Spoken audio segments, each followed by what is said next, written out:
Hey, Team Diva. I have a real treat for you today.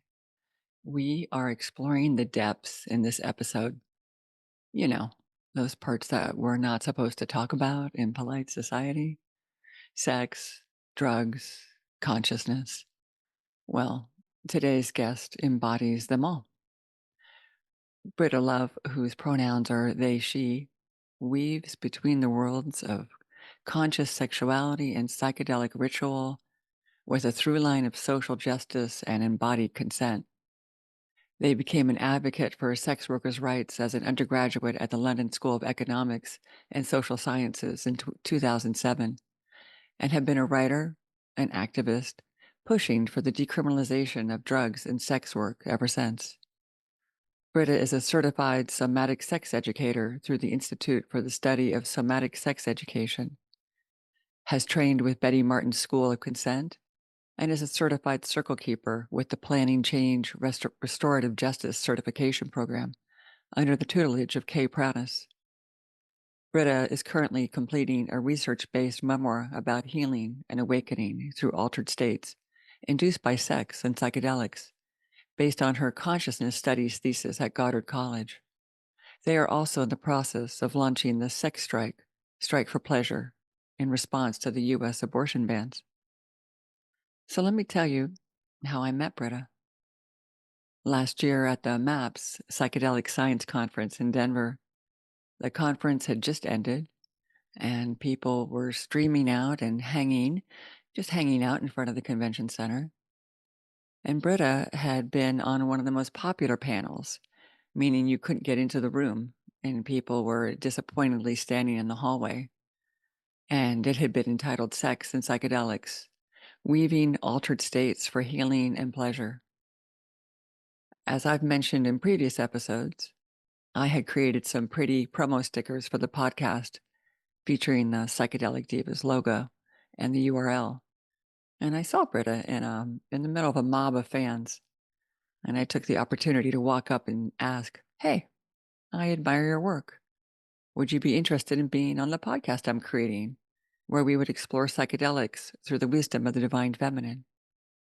Britta said yes, and we exchanged info. So what's more interesting is that a few weeks later, I received this email from Britta. "It was nice to meet you briefly outside the conference.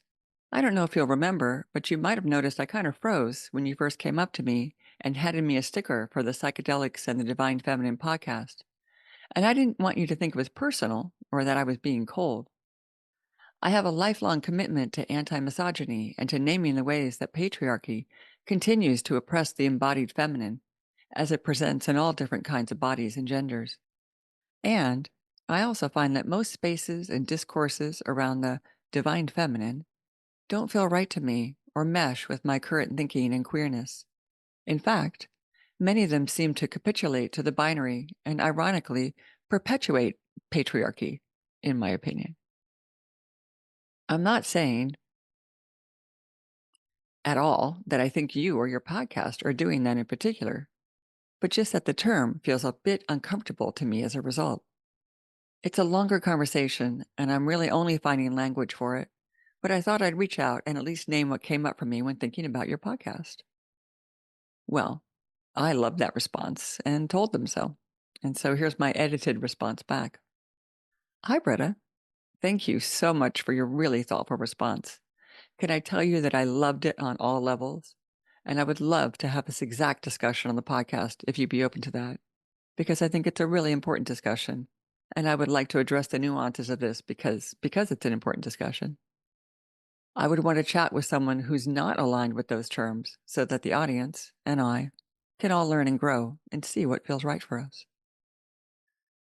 Long story short, Britta said, "Let's do it." And here we are. Welcome, Britta, and thank you for perfectly setting the stage for us to dive into our discussion today. Thank you so much for having me and for being open to it. Of course. So let's start with where we might agree or disagree around the language of the divine feminine. So I further wrote you in my email. For me, the divine feminine isn't really female male binary. Is that each of us has masculine and feminine within us, And we have all been raised in the patriarchy. So I'm wanting to rebalance that by pulling hard on our feminine natures and on the feminine side, since the world is so out of balance at the moment. It's about bringing each of us and the world into a balance and a harmony where we can best make use of the good parts of our feminine and masculine natures, and also be open and aware to the dark aspects of those natures. So, what does that evoke for you? Oh, so many things. I mean, so I think I should start maybe by naming like my background and journey around those terms specifically, because I'm someone who I had a journey, I think it was in 2009, where the goddess Sekhmet appeared to me in my wall. And I didn't know who she was even. I wasn't in any way spiritual. I was kind of like a very like hard-headed, went to like science, math, high school, like was gonna study like international relations, thought that like religion and spirituality were what stopped humans from just evolving past all of that and just making peace on earth without fighting over who's gods or all those things. I had a very like I'd kind of say pretty arrogant looking back perspective around what the spiritual realm even kind of meant. And then I had my spiritual awakening through psychedelics kind of slowly over time. And when Sekhmet appeared in my wall, I was the last person that I thought would be like getting down on one knee in front of a goddess in my in my London flat. But that's what happened. And it took me on a journey, actually a really important figure in my life, a sex work client of mine from when I was 20 years old, sent me to Egypt, and I went through this incredible awakening in Sekhmet's temple and really identified with what I would now not call, but did call then, the dark goddess, the divinity of that, and how it allowed me to enter this state of breaking myself down and the chaos and transformation of that, and then going on to work with Ishtar heavily as a protectress of the sacred whore, which is a very important identity to me. So I have like this lineage of, and then going on to read the great cosmic mother and Barbara Moore's work and really seeing and feeling that the divine feminine was it was really my thing. It really in a deep level. And it still feels like a really big part of me. And also, as I stepped more into my own queerness and fluidity around gender, and I noticed that the spaces that I wasn't always perfectly comfortable in, but kind of fit well enough in, often were doing this very like womb centric or like very like we were embracing our divine feminine, but somehow that meant capitulating to these patriarchal norms. And it was the flip side of even celebrating what we were calling feminine was also like allowing this almost fetishization that also felt dehumanizing and degrading in other ways through a patriarchal lens. So it was kind of like this slow journey for me of being like, anti-misogyny work is so important to me, and valuing the characteristics that we've termed the feminine and suppressed is so important to me. And I want to honor that lineage and the important work that's being been done and is being done in naming that and bringing that to the surface and celebrating that. And then I'm also feeling into queer culture and this breaking down of binaries and being like, what's beyond the masculine feminine binary and what is even beyond what's within us as masculine and feminine energies, which we all have, what is even that idea, like all binaries, ultimately does it fall apart when you get too deep into it? And to what ways can it serve us and in what ways can it limit us? And so I guess I'm kind of in this open exploration at this point where I'm like, I want to uplift those things that have been suppressed and value them. And I also don't want to stay in a binary either. I think that's where I've kind of landed with it. I totally get that. And I'm just going to say that for me, just pushing back a little on that is that I think we both agree that the patriarchy needs to be rebalanced. I mean, some would say torn down. I'm just going to say rebalanced. But if we just skip over the feminine and move into a non binary world, that just feels to me that once again, the feminine is getting the short shrift, right? 2,000 years of patriarchy, the Yeah. feminine starts to show up and everyone's like, no, no, no, no, no, we're going non binary now. No, no, and I'm like, wait, we didn't get a chance to Yeah. really I really express hear that. ourselves. I mean, Yeah.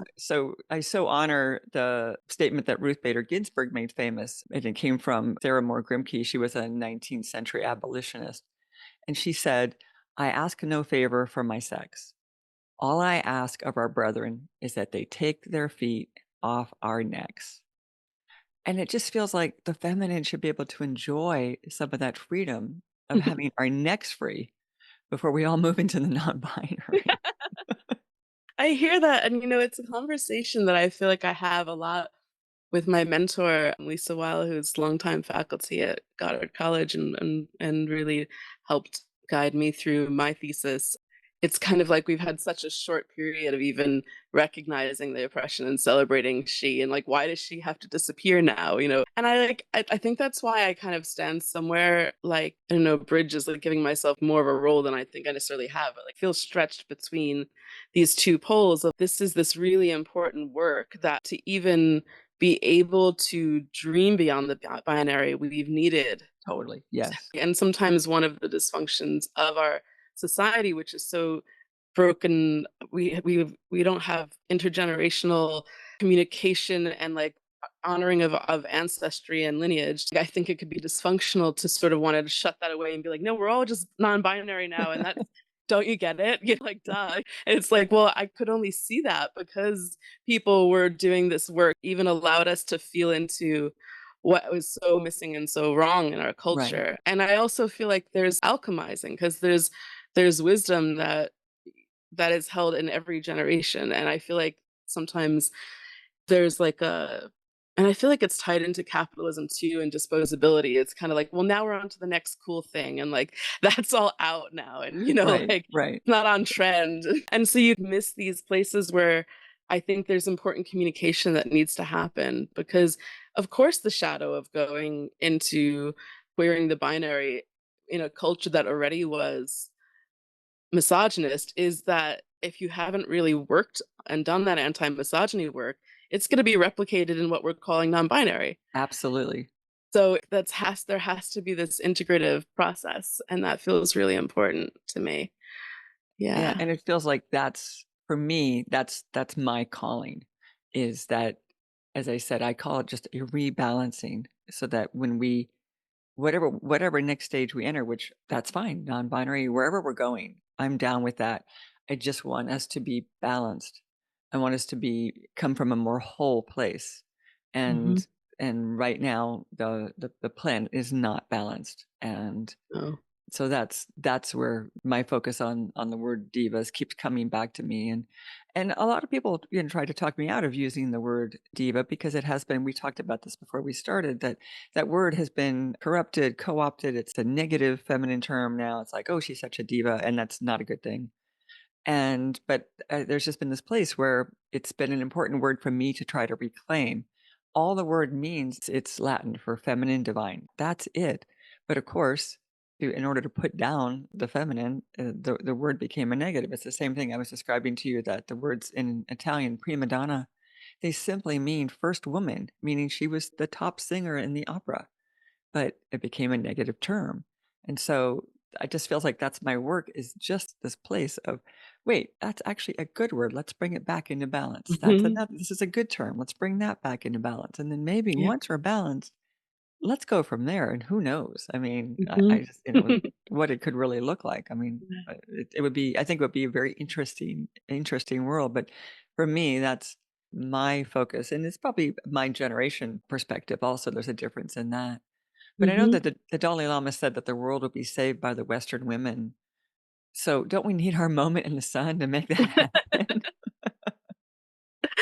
Yeah, I think that there's to me it's probably a both end, I think that there's going to be all these different ways in of shifting these dynamics in this consciousness. I talk about this on other topics too, where, I have a friend who really doesn't like the whole like non-binary queer discourse. And even though he's my age, he's no, I'm a man who wears makeup and dresses and that's part of my masculinity. Who's to tell me that I have to be something else to do that as a man? And I'm always like, well, there's political reasons why divesting from masculinity is really can be an important political statement, but I also see how from the other side you are carving out an expansion so that we're kind of doing the same work from opposite directions, and ultimately it's in service of this same goal, just breaking down these binaries and coming into more wholeness. And I think that that's when we can stay in that place, then we can kind of build together, and I think that sometimes some of the intergenerational stuff or even just cross-cultural stuff gets really blocked because we don't have spaces to like be in talking circles with each other and have these conversations. And I think that there's so much that emergent wisdom that's waiting for us for doing that. And that's Yeah, that's why I said, "Let's have this conversation on the podcast." exactly. So that's perfect. All Yeah. right. I wanna shift a little bit here. So, showing my generation again, when I was growing up, the phrase sex and drugs and rock and roll was very popular. It was even made, more famous by there was an Ian Dury song in the late '70s. That was the chorus. But that phrase always felt very masculine, very male rock star excess. And clearly, sex and drugs are long overdue for a rebalancing of sacred feminine energy. So, Mhm. how would you describe the importance of that journey from this dominant masculine held space into the embodied feminine or the embodied wisdom that you are holding for both of those places? Yeah, for me, it was a really unexpected journey. I was the least likely candidate for this role, in my life. I was the just say no kind of girl in high school. I was literally, I think I talked one of my closest friends out of doing mushrooms, which is one of my like biggest regrets of my life. I think it could have really helped them, and I feel really terrible that they've lived a very different life since then. That might have had a different path if I hadn't Or discouraged. or it could have actually really harmed them. They, high It could school, have. not It ready could have. for what was being revealed. So you never know. It's true. It's true. I won't take full responsibility. So, and I also had a really strong identity as asexual. I was probably one of like the first few thousand people on the internet who were on these dorky message boards and talking about how they had no interest in having a sexual relationship unless it was to procreate. And so I was literally there. And then I moved to London for college, and I had a what I now look back on was a pretty severe consent violation is how I lost my virginity. And within about a year, I had started doing sex work and started exploring drugs. And it was very connected to me to being uprooted from my family and my community 3,000 miles away and having this trauma of having my bodily autonomy violated. Mhm. And so it kind of was like this journey that was like coming from a pretty like painful and dysfunctional place. I also had a lot of anger at men. I was, sexually harassed on the subway for 4 years in New York City, commuting to high school. I was deeply disconnected from my sexuality, which I've been connected to as a child. But when I came into puberty and saw porn and saw the misogyny, and I was just, my sexual identity was very much like, well, no, no access then. And then sex work became, well, fine, but you're going to pay me.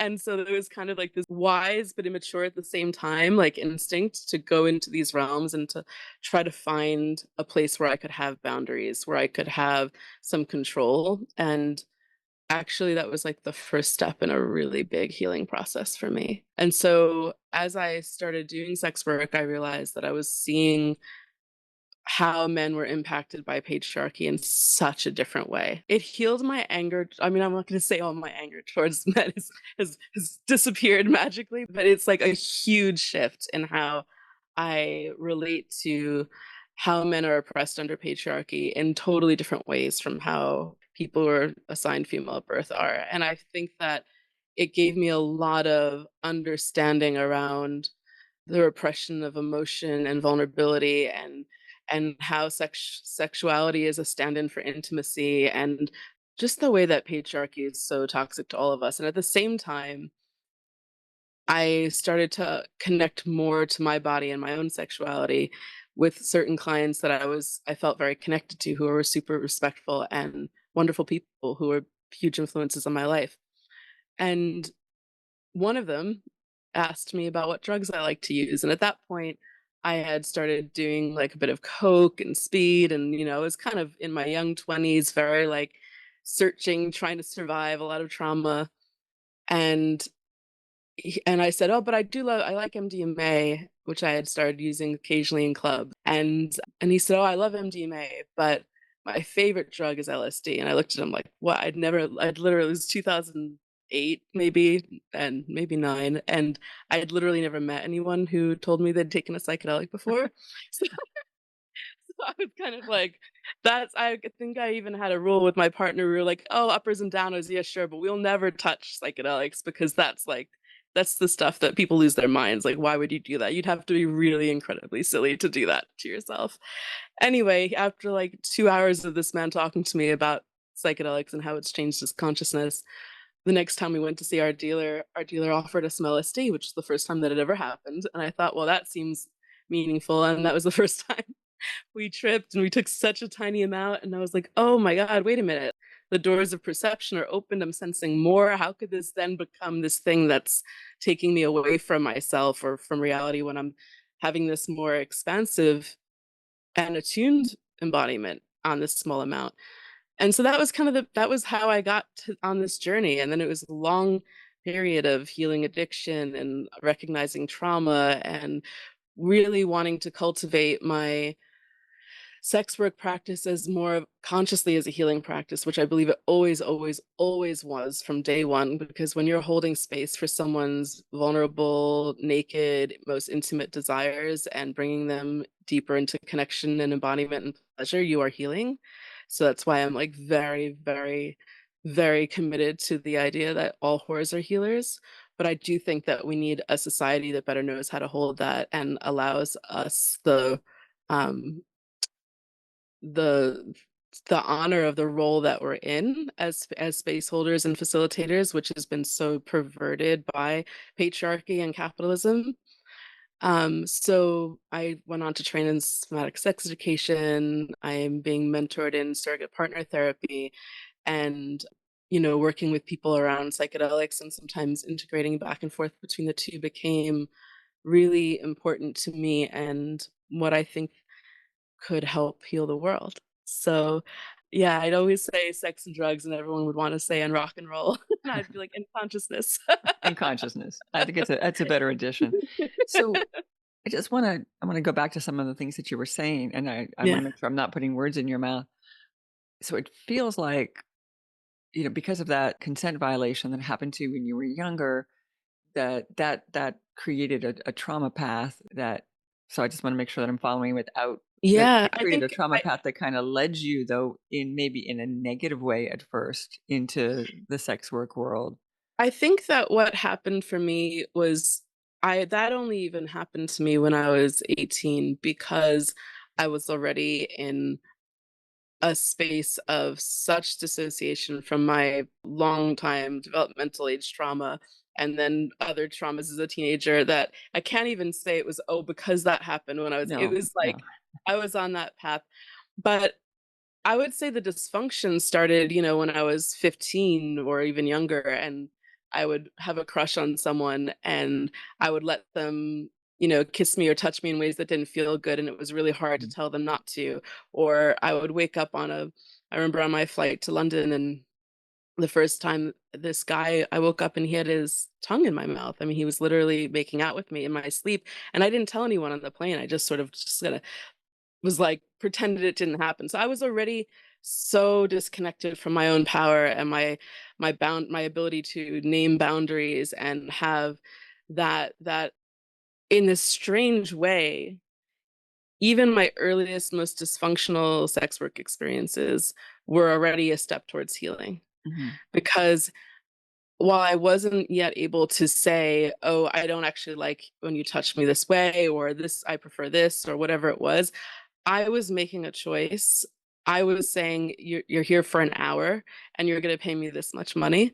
And believe it or not, like, that to me was the seed of being able to feel like I had more agency, I could access more choice and voice, I had a right to decide around my body.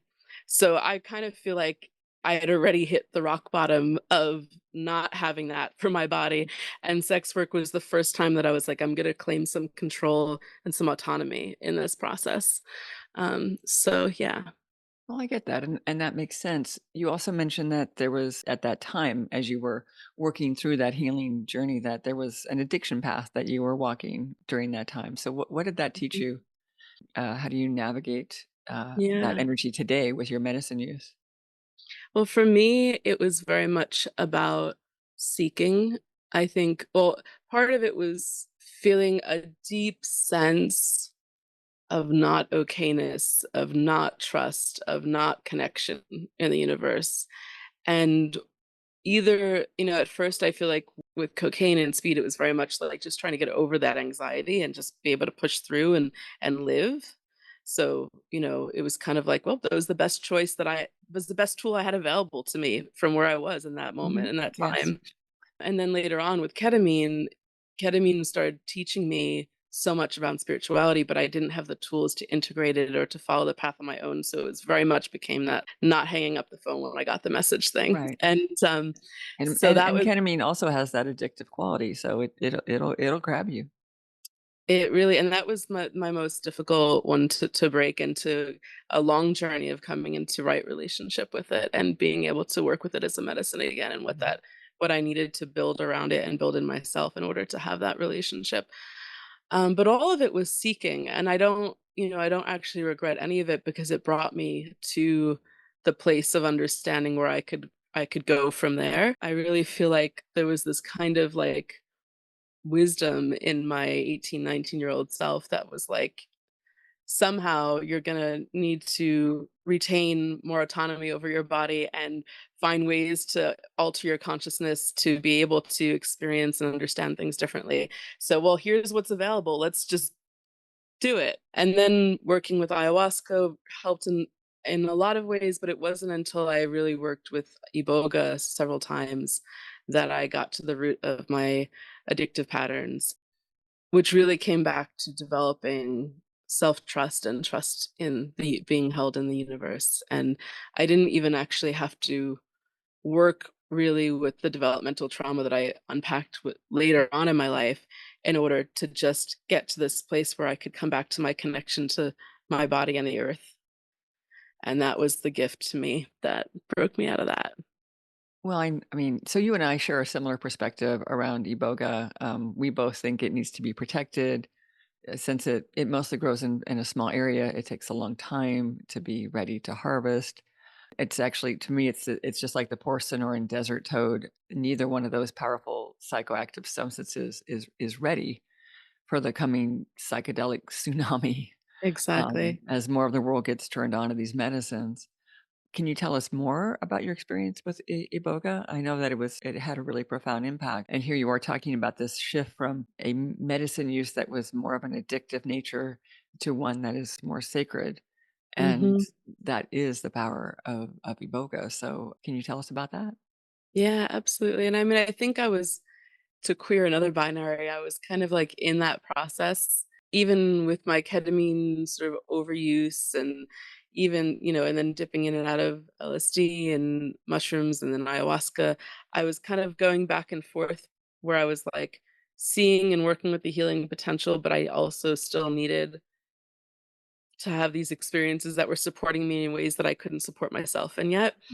And I think, yeah, my Iboga experience, which you're right, I always speak about with so much more trepidation now because of what I see happening in the psychedelic renaissance and the fact that we need to be so mature as a culture to figure out how to interact in right relationship with such a precious, precious medicine that is under threat the way that it is and has such limited availability. And yet, I do know that for myself, I'm not sure, having worked with many, many medicines now, how I would have gotten to where I needed to around that without Iboga. It has this way of just getting to the root, is what I always come to. It is a root. It gets to the root of things in this really intelligent way. And there's a lot of mythology around Iboga, right? In some ways, I'm really glad that there is some of the like fear, healthy fear that's been developed Mhm. around the cardiac issues around it, because I'm like, good, you know what? Let's all like come at this with a little bit more trepidation and Yes, respect. yes. Um, It is definitely not a party drug. yeah. Exactly.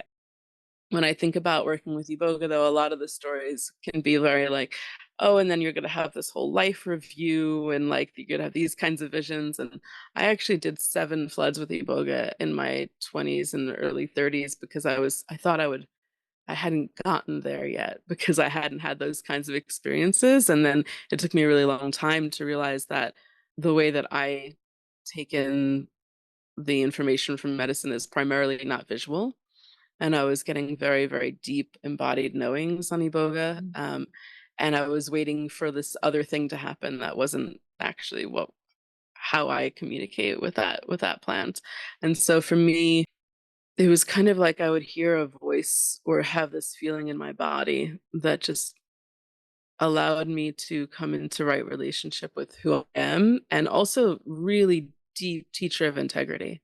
mhm, Really not letting me get away with anything, just really pointing and pointing and pointing, and that, I think, has been the biggest influence on my ongoing facilitation work, whether around sexuality or psychedelics, is just really deepening into the like, oh, I think I just saw something there that I can correct, I can look at, and I can repair, and I can learn how to tolerate the shame around it, and I can learn what that pattern was that was showing up. And I feel like Iboga really brought me into that in a way that I actually don't know who I would be as a facilitator if I hadn't had that mhm. teaching. I haven't worked with it in those kinds of doses in quite some time now, but I haven't needed to. It's very much in me.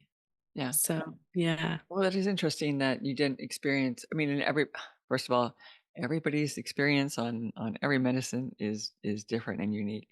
But Mhm. that is one of the defining qualities of Iboga, is the visionary quality. I've microdosed Iboga, but I haven't, I haven't done what you called it a flood dose, so a macro dose, Mhm. a larger Mhm. dose, just to define terms here. Yeah. But I have used ibogaine, and which is the iboga comes from the root, it's the natural, medicine, and ibogaine comes from the lab. And so I did, smaller doses of ibogaine potentiated by LSD, and so it was a combo of the 2. But, I'm very clear on what the quality of the visions are on LSD, and the ibogaine started first, and it was very, very different. It was almost like movie quality, Mhm. and that is kind of a common description sometimes around the visions with both iboga and ibogaine.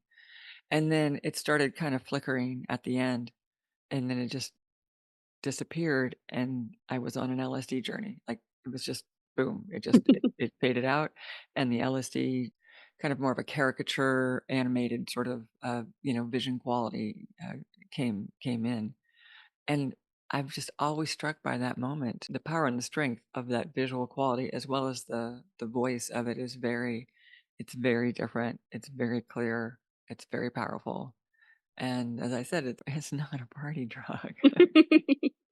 And it's interesting, I feel like there is something for me, a lot of my most profound healing has been working with ketamine, salvia, and iboga, and I think I noticed that even though I've healed, and had really profound experiences with the serotonergic psychedelics, for some reason, my trauma history, my neurodivergence, I identify on the spectrum, there or who knows what reason, just my particularity is this embodied consciousness, going in that back door of the kind of through the dissociation and in rather than like Mhm. kind of like all the information coming at me this way. Interesting, It's yeah. been really, like, important for my Uh-huh. healing, and I Yeah, feel like as we start to, like, kind of create more and more nuance around the discourse around psychedelics and our culture, I'm excited to learn more about, like, why certain medicines speak to different neurologies differently and how important definitely. that is because I was just spent so many years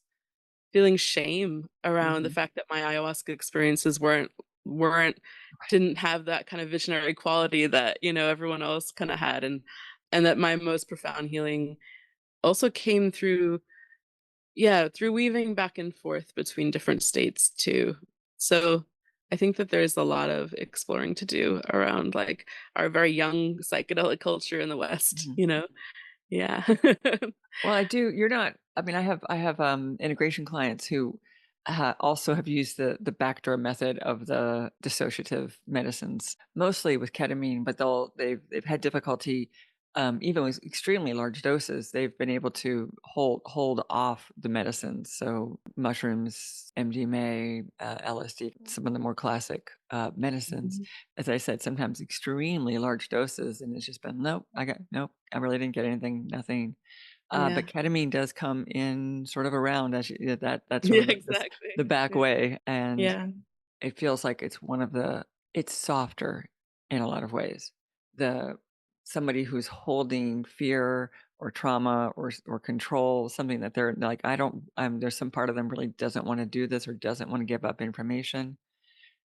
They're gonna fight off the ones that come straight into the consciousness, the ones that are Yeah. have that more direct approach. But ketamine just seems like it's a softer kind of like, "Well, what if we just relax? What if we Yeah. just expand? We're okay, we're safe." And there's a lessening. I mean, as long as the ketamine journey is going well for them, there's a and this, by the way, I think in this particular way that I'm describing, I think low dose ketamine is the way to go here, not a large IM or IV journey where you're again going to get blown out and the body's going to get protected and the fear is going to come up, the boundaries are going to come up the walls. So I Yeah. think, low dose ketamine is a wonderful way of just softening the edges and allowing safety to come forth and allowing those parts of us that are really maybe do want to share the information, but wanna make sure that everybody's ready, that they're ready, that the larger Mhm. self is ready. Hey, fellow explorers. Thoughtful planning and preparation is the foundation of any successful psychedelic journey. And if something does go wrong, knowing how to navigate that difficult space is essential. That's why I wrote my psychedelic safety guide, including what to do when things go wrong. It's filled with tips and tools for keeping you and your friends as safe as possible. You'll find it at our website, psychedelicdivas.com. Please go get it, read it, and share it. The more we all know, the safer we can keep each other. Thanks. I think it's And such a yeah. sorry, I was gonna say it's such a profound lesson that it took me a while to make the connection between that and some of the somatic work that I was doing where it's Mhm. like less can be so much more, especially Yes. working with trauma and Mhm. like letting because so much of the talk about like machismo that shows up in the psychedelic renaissance Right. around So the this is ghost this is why we journeys. talk about, on this podcast, psychedelics through the divine feminine. We're not here call them the testosterone bros, or Yeah. that's not what I'm not saying there's anything wrong with doing the extremely large doses, but that's not where you start, and that's not necessarily the point or the Mhm. even the I don't want to use the word right. There's no right. It's going to be right for everybody, but Mhm. it's certainly it's again that masculine perspective of blowing it out, like, it's gotta be big, a hero, hero's journey. I mean, all of those things, they Yeah. absolutely all have their place, but the soft, the nurturing, the slow, the less is more, that's the place of safety, that's the place to start, and that's we're not getting that in the medical models because they're just saying, "Well, how much do you weigh? Okay, here's your Mhm. dose." And sometimes that works and sometimes it doesn't. Yeah, and it creates, can create a lot of resistance pushing far really far in, and it can be really re-traumatizing. I look back at like how much I kept pushing and pushing. I mean, like I said, to have 7 flood doses, which is like, it's like a 3-day journey process with Iboga because I thought I needed to get somewhere. And actually where I needed to get was that place where I was holding myself with enough compassion to be gentle with myself Mhm. and to trust my unfolding in my own time. Like to me, that was far more profoundly healing than replicating the striving and the overdoing it and the overstretching and the overgiving patterns that I was, enacting through my trauma in my day-to-day life, and to bring that to medicine space of beating myself up for not doing enough and trying to do it even better next time.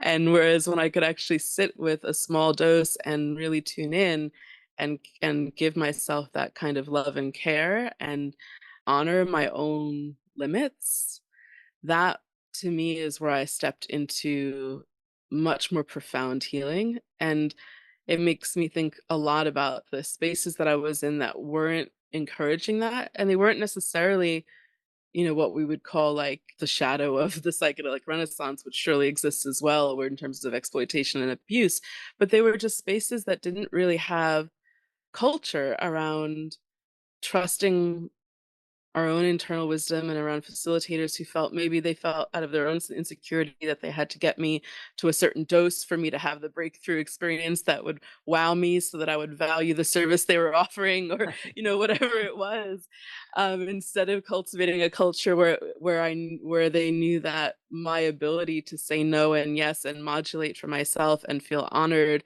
and to trust my own choice and voice, that was actually going to be the most healing thing for a trauma survivor rather than having a certain kind of experience, you Well, know? you just perfectly articulated the difference between a masculine focused psychedelic energy and a feminine focused psychedelic approach, and Mhm. having nothing to do with the genders of whoever is serving it to you, but Mhm. the energies of which it is hold. And so that striving, pushing, even within yourself, that's that masculine, doing, gotta get there, gotta build it, gotta, break through. That's a very masculine energy. And then the feminine is nurturing, caring, slower, gentle. Mm, And so we all have those abilities in us. Again, it has nothing to do with gender, but the that's it's that feminine approach that I'm trying those energies that I'm trying to really teach on this and bring forth on this podcast, because I have a lot of fears that as again the psychedelic renaissance really comes on board, that we will default to that masculine description that you just so perfectly shared with us. So thank you for saying it that way. yeah. It reminds me too of conversations that I used to have with one of my somatic sex education teachers, Captain Snowden, and they would sort of talk about they would often, because sometimes it can be really triggering to hear even the words masculine and feminine because of how they've been imposed on us. And so Hmm, it's like yeah. this balance Hmm, of like yes. how to use them in a way that honors the nuance of our embodiments not being defined by either of those things ever, because we're not unipolar Totally. beings. And then the fact that people are often have those terms used and weaponized Hmm. against them and their identities and their experiences of themselves. So they used to talk a lot about solar and lunar energy, and so we translate everything into solar and lunar. And I was like, well, like just having that option, because some people are going to identify with the language, and some Hmm. people some people aren't because there's so much trauma around it. Like I think about, for myself, similar to psychedelic divas, it's been really important for me to reclaim being a psychedelic whore. And yet I know that other than other sex workers saying it, it's not necessarily going to be hit the right note or for a lot of people to use that word who haven't had the experience of sex work, because of how much that word has been charged with so much Right. stigma and led to so much harm. And so it's always this like really complex conversation of like, how do we use these words and reclaim their power? Who has the right to reclaim their power? How do we be sensitive about when we're using it, about how people might be feeling the impact of it? And does that mean we never use those words? I don't think so. But also, does it mean that we hold some like expansiveness around the way that might be received and adapt for different situations too? So I think that's kind of like, yeah, like I'm never gonna stop identifying as a whore, but I also in certain spaces might talk about erotic labor. So let's just I had a couple other questions here. Is just switching into the psychedelic focus. What's your favorite medicine and why? Mm, wow. I mean, I think if you'd asked me this question at different moments in my life, I would have given you a different answer. Mm, And it's hard to have a favorite in terms of, like I said, Iboga changed my life in a way that I think is so fundamental that if I had to, on the big picture, I would probably say mhm. Iboga. But in this very, very, very moment, it's Bob and Sana, which is not Yeah. even Uh-huh. psychedelic, but it's been so supportive for me for moving through grief and also opening some of my sight to be able to look at things in the bigger picture and bring that clarity. And I'm just feeling so much gratitude for it right now that I'm gotta give it a shout out. That's And a great choice. So yeah. Bobensan is a South American plant that's, often used in the, if you go to do an ayahuasca dieta, it can be combined in those dietas. You can obviously, do it on its own. It, can create powerful dreamscapes. How are you feeling? I mean, you said you're using it for grief work, but how are currently using it? I actually just used it before a ketamine journey, and it Mhm. was really, really beautiful. I've also just been using it on its own in a tincture form. Been doing a lot of work around grief. It feels like there's so much to grieve in the world broadly in this moment, regardless of what we think we might be able to build in the Mhm. rubble. From the rubble, there's so much that's breaking down, and so much loss that's happening around us, and I think that, like, finding our way to a right relationship with grief where it's not sinking into, like, the endless despair and the story of it, but Mhm. allowing Yes. ourselves to, like, be in the emotional process of its unfolding is so important, and, I mean, lots of psychedelics have been helping me with that, actually, but there's some real kind of shift in my relationship to my grief that I've experienced with Bub and Sana that has been unique, and I think I'm in a space of, like, feeling out all the ways that, as we kinda have this, like, very binary of, like, psychedelic and non-psychedelic, and yet there's all Mhm. these plants that talk to us in all these different ways. Yes, We yes. listen. And so it's kind of like, which I always think is an interesting thing to bring in when people have resistance around psychedelics too, because it's kind of like, well, would you like to drink some Tulsi tea? That's what I'm nursing today to feel. I get very much more connected to my heart and my ability to articulate and feel into things, and to me, it's much better than a caffeinated drink for that. So I'm not gonna move towards my black tea or my coffee, I'm gonna be with my Tulsi, or, like, Bomonsana to move through that, or chamomile when I'm feeling a huge amount of panic coming up in my body, like, all these different plant friends that we can be in relationship with. If we start thinking about it through that lens, then we're just Right. thinking about what They're our relational field is. they're psychoactive. I mean, chocolate is psychoactive. So if we Right. move away from I mean, the definition of psychedelics is mind manifesting. So, but if we just expand to use the word psychoactive, we're bringing, I mean, caffeine. We're bringing in, basically anything that shifts our bodies, our consciousness, and alcohol, obviously, being the most accepted psychoactive Yeah. tool that's used on the planet. Nicotine, all of those things, and so we all have a relationship with something that is altering our consciousness in some way, and psychedelics just having more of a bigger, more profound, noticeable impact at times. I feel like they've evolved to sort of speak more directly to our kind of human consciousness in this very, like, very hard to ignore way. Well, that comes to a question we were talking about earlier. So, do you think the medicines have agency, and how do we have, Mm. if so, how do we have a right relationship with them? Yeah, I was thinking about that a lot because after your last episode and thinking about how MDMA may or may not have its own desires and agency in wanting to become part of this regulated process that has the shadow that hasn't been dealt with in the psychedelic space. And I thought about it a lot when I was writing my Goddard thesis, when I was thinking about the discourse around ayahuasca and cultural appropriation, and how do we think about the fact that I think it could be it's like this, another binary to tear apart in my mind, because one way of thinking is, trust the medicine, like Aya knows what she wants or what they want, what it wants, and it's coming into the West for a reason. And many, like, curanderos have said that they've seen in visions that it wants to emerge Yeah. from the jungle and be more present. And Yes. yet you could take that and you can be like, right, so it's fine that we're bottling it up and selling it by the whatever and putting it into our capitalist, like, exploitative market, and not thinking about the cultural context because, well, it has its own agency, which is kind of its own dysfunctional lens, right? Because it's a relationship.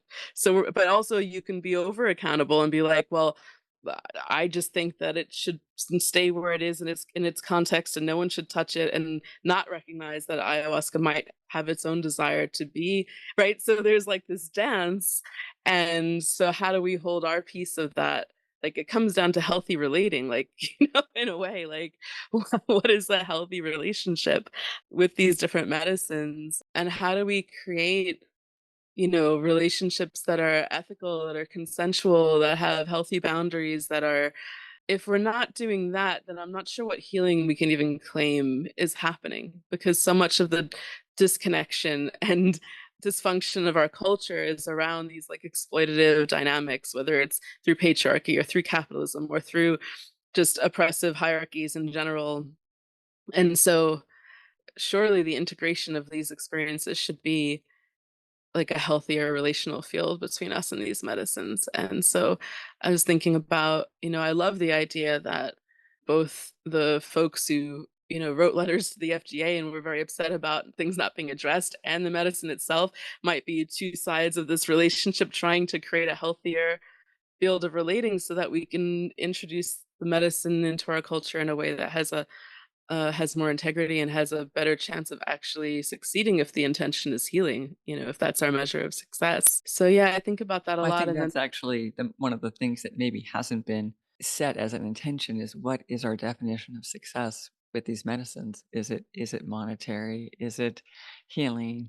Is it just that it's legal? Is it that it's used in this particular way or that particular way? I don't know that as Mhm. I know certainly some people have given this some thought, but I don't think that as a global community, we've certainly given any thought to that. So I think that's actually a very interesting sentence to look at. I want to just notice one other thing that since we started talking this conversation about gender and non-binary that and with the medicines that you started with ayahuasca as she pronouns switched to Mhm. they, but both Mhm. ayahuasca and Iboga come in with very, very distinct pronouns and terms around them.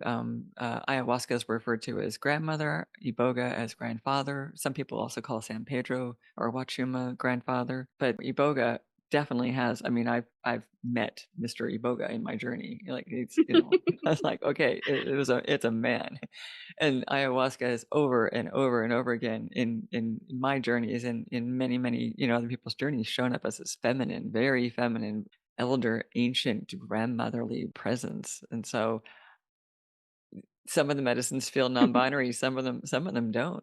I feel like my practice of degendering, when I refer to the plant food medicines, for me has been about, I definitely have my own inner cosmology from my own visions, right, of what has appeared to me in what way. But I feel like our culture is so deeply like, this doesn't feel clean enough language for me for something that's so expansive to project our human terms around that binary on any of them anymore for me. It's like I honor that like different traditions have held them in different ways. And so I'm not saying, well, don't ever do that, like You can't you culture know, appropriate, I just feel change like the it's gender. I'm just feeling like I don't gender is such a complex. I mean, we could go really deep and like what is gender, and like how do we ever separate out this mess that we've made in human cultural consciousness around gender from the language that we're using, and how are we limiting our experiences of the medicines themselves by projecting words that still, even in our most liberated consciousness, might have some, arbitrary boundaries around their potential. So I feel like I just like to be to me it feels more expansive and honoring of like the complexity and nuance of all these different experiences, to not give a pronoun, at least not as like when I'm in a space of leadership. Like when I'm in my own journey, Mhm. if Datora is a she, she's a she to me, and that's okay. But I just feel like as someone who's like speaking in any form as like on a platform, or like I feel like I want to just honor that people's experience of these plants are going to be different, and the way they hear those words is going to land differently. So Yes. yeah. That is perfect. All right. Well, I think we've come full circle. Yeah. So I know that you have an upcoming retreat about power and embodied consent. And so tell us a little bit about that and how people might Yeah. be able to find out more about that. So this is kind of like the culmination of years of work that I've been doing around the Wheel of Consent, which is a really deep somatic practice that allows us Dr. Betty Martin developed, comes out of a sex work lineage, is used in all forms of different sexual healing, kink, sex positive communities as a way to better understand how we hold our own patterns around power, whether it's an embodied pattern of entitlement or submission. And most of us have different contexts in which different parts show up in relationship to those two dynamics. But really, you only have to spend an hour playing with the 3-minute game and understanding the wheel to realize this is not just about sex in any way whatsoever. Mhm. This is about Right. the relational field and how we are in relationship to power, and how we find our choice and voice in different situations, and what allows us to notice, value, trust, and communicate our desires in different contexts, or to not do those things. What are the things that stop us in that? Because it's Right. you might notice it, but then go, oh, it's not as important, or you might trust it, but not be able to communicate it to somebody else. So, really breaking those things down allows us to understand where our shadow is more likely to operate Mhm. around, maybe if we're not so comfortable with taking, we all need to take at times. So that means we're more likely to operate in the shadow of taking, which means maybe instead of saying, Carla, I'd really love to have Indian food tonight. Would you come out to that restaurant with me? I might go, Carla, do you want Indian food tonight? Which means actually I want it, but I'm not owning my desire. I'm asking you if you want it. And so it's a very small way, but we do those in much bigger ways too, where we don't ask for what we want, and then our unconscious finds sometimes less ways with less integrity of getting those needs met. And Mhm. so for me, as a somatic sex educator, the first work we do is around the wheel of consent, because I need to know that the person, before we do any body work or anything around the erotic in the embodied form, that we're able to that I can hear their no and they can communicate it to me, that we've established like a safe field where we're familiar with these different four quadrants of the wheel, the serve, accept, and the take, allow. And that really informs my work as a facilitator. And as I got deeper into doing work in the wanting to bring more work around sexual healing to the psychedelics world, I really had to stop immediately, because there were just so many untold stories of harm and abuse that were happening Yes. without even going into the erotic. Yes. And so I was like, okay, wait. So we haven't done the wheel of consent No. work in the No, we have psychedelic not done space. consent work yet in psychedelics, no. So over the course of the last probably year and a half, Helena De Felice from the School of Consent and I have been in this conversation about what would it mean to train psychedelic practitioners in the wheel of Mhm. consent, and how would it Oh, that's change beautiful. our practice. Mhm. And so Yeah. that's the retreat we're putting on in October. It's basically like a 4-day retreat with an optional 2 extra days to do a more embodied practice in a peer-to-peer form. But the Mhm. first 4 days are a training, and we're going to be doing a deep dive into the wheel. And really, the way to do that is to get the wheel in your body and learn your own patterns. And so that you start to hold the wheel in your work with others, which means that other people are feeling that the permission, feeling more access to choice and voice, and feeling that you're open to hearing no, and that you're aware of where you might be pushing your agenda, and just having much more awareness around the delicate balance of power. Because when you're holding space for people, as you know, it's a huge power dynamic. People are going into really vulnerable spaces, and so even Right. when we're not,